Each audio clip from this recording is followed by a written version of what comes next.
ఇప్పుడు మేము చెప్పిన కలెక్షన్ సెంటర్లు దానికి ఉదాహరణలు కూడా ఉన్నాయి. మీరు నిర్దేశించినటువంటి ఆ టార్గెట్ పూర్తి చేయడానికి అధికారులు ట్రాప్ అవుతున్నారు. ఇవాళ మహబూబాబాద్లో మీ జిల్లా అధికారులు ఇవాళ ఈ రాష్ట్రంలో మీ డిపార్ట్మెంట్లో ఎన్ని అవినీతి ఆరోపణలు వచ్చినాయో ఒకసారి ఆత్మవిమర్శ చేసుకోవాలి.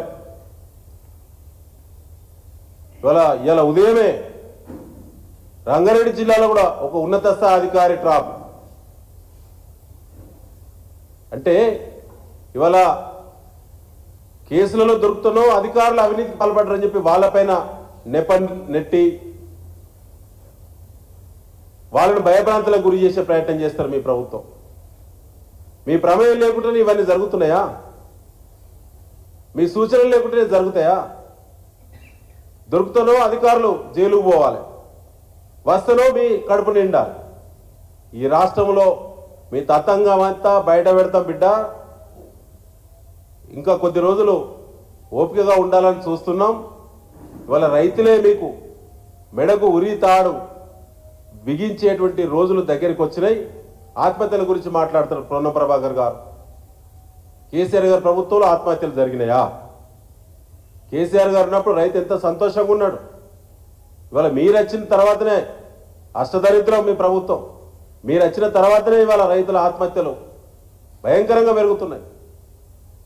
ఇవాళ కలెక్షన్ సెంటర్లు 900 రూపాయలకు ఇసుక ఒక మెట్రిక్ టన్ను లోడు చేసేది గోదావరి వెంబడి ఎక్కడున్నా ఇలా 1400 రూపాయలు అనఫిషియల్గా కలెక్షన్. ఓ గోదావరి వెంబడి ఎన్ని కలెక్షన్ సెంటర్లు ఉన్నాయో ఆత్మవిమర్శ చేసుకోండి ఒకసారి. మా ప్రభుత్వం ఉన్నప్పుడు మైనింగ్ డిపార్ట్మెంట్కు ఇసుక ద్వారా ఎంత రెవెన్యూ వచ్చేది, వాళ్ళు మీరు వచ్చిన తర్వాత ఎంత పడిపోయిందో ఒకసారి ఆత్మవిమర్శ చేసుకోవాలని చెప్పి మరొక్కసారి పిచ్చి మాటలు పిచ్చి కూతలు ఎట్లా పడితే అట్లా కేసీఆర్ గారి మరి నాయకత్వంలో కొనసాగుతున్న నాయకత్వాన్ని మా పార్టీని మాట్లాడితే ఊరుకుంటారని చెప్పి అనుకోవద్దు.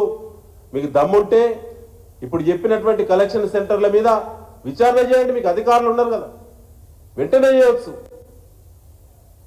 ఇప్పుడు కూడా తప్పించుక తిరుగుతూ ఉన్నారు. సివిల్ సప్లైస్ భవన్ ముందట 100 మంది పోలీసులు ఎందుకు పెట్టుకొని పాలన చేస్తూ ఉన్నారు. అంత భయం ఏమొచ్చింది? తప్పేం చేయకపోతే పోలీసు రక్షణ మధ్య పోలీసు పహారా మధ్య ఇలా పాలన చేయాల్సినటువంటి దుస్థితి ఏమొచ్చింది? ఇంకా రానేలే మేము భవన్కి వస్తామంటేనే అంత సెక్యూరిటీ ఉంటే వస్తే తట్టుకుంటారా? ఇన్ని ఆరోపణలు చేసినాం కదా, ఒకనాడన్నా నిలబడి నిటారుగా సరైనటువంటి ఆన్సర్ ఇచ్చే దమ్ము ఈ రాష్ట్రంలో మీ ముఖ్యమంత్రికి మీ మంత్రులకు ఉన్నదా? ఆలోచించాలని చెప్పి నేను కోరుతున్నాను. Thank you.